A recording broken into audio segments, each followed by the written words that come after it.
সব ধ্বংস করে দিল ওরা।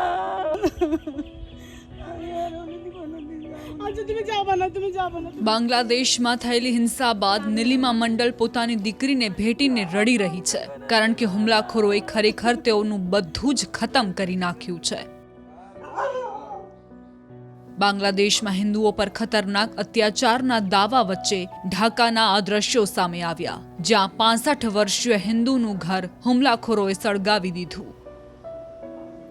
દ્રશ્યોમાં સ્પષ્ટ જોઈ શકાય છે કે આગના કારણે ઘરમાં કંઈ જ નથી બચ્યું. બધો જ સામાન સળગી ગયો છે. મંદિરમાં માત્ર રાધે કૃષ્ણની મૂર્તિ બચી છે. અરબિંદા મોહલદરના પરિવારમાં ફફડાટ ફેલાઈ ગયો છે. એક હકીકત એ પણ છે કે મોહલદર હિન્દુ હોવાની સાથે સાથે શેખ હસીનાની પાર્ટીના નેતા પણ છે. એટલે ઉશ્કેરાયેલા ટોળાએ તેમના ઘરમાં આગ લગાવી દીધી, જેથી જીવ બચાવવા માટે તેમના પરિવારે ભાગવું પડ્યું. માત્ર પાસપોર્ટ અને કપડાં લઈને આ પરિવાર પોતાના સંબંધીને ત્યાં જતો રહ્યો, પણ ફરી આવીને જોયું તો ઘર બરબાદ થઈ ગયું. માત્ર મોહલદર જ નહીં, અહીં નજીકમાં જ અવામી લીગના એક હિન્દુ પદાધિકારીનું ઘર પણ સળગાવી દેવાયું. પદાધિકારી અને તેના સંબંધીઓ અને પાડોશીઓ ઘરમાં જે બચી ગયું છે એને સાચવવાનો પ્રયાસ કરી રહ્યા છે. જો કે આગની ચપેટમાંથી કંઈ જ બચ્યું હોય એવું લાગતું નથી.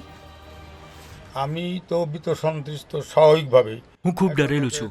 જે વ્યક્તિએ આટલો બધો સામાન ભેગો કર્યો હોય, પોતાનું ઘર બનાવ્યું હોય, એને જો કોઈ આવી રીતે સળગાવી દે તો એ માણસ ફરી ક્યારેય પોતાના ઘરમાં જવાનું ન વિચારે.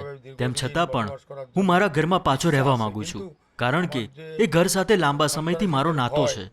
પણ ગુંડાઓના હુમલા અને તેના દ્વારા કરાયેલી લૂંટફાટથી હું ખૂબ ભયભીત છું. સ્વાભાવિકભાવે ભીતો થાકતી આય.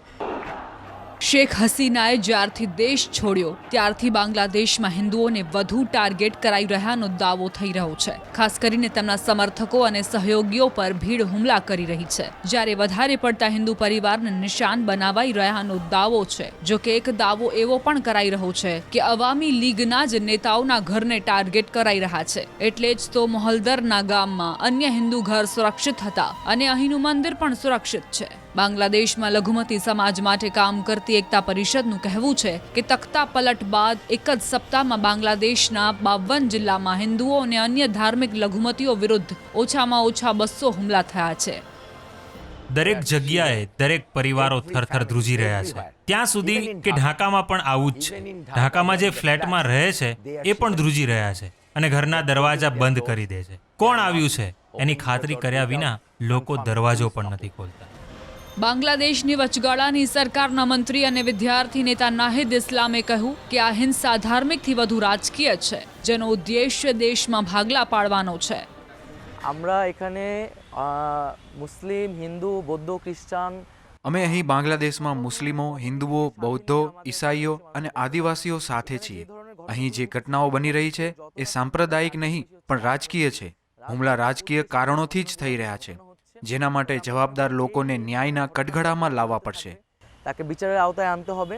બીજી તરફ અમે લઘુમતી સમુદાયને આહવાન કરીએ છીએ કે તેઓ નિશ્ચિત રહે કે બાંગ્લાદેશના લોકો, બાંગ્લાદેશની સરકાર તમારી સાથે જ છે. সরকার অবশ্যই আপনাদের পাশে এসে দাঁড়াবে.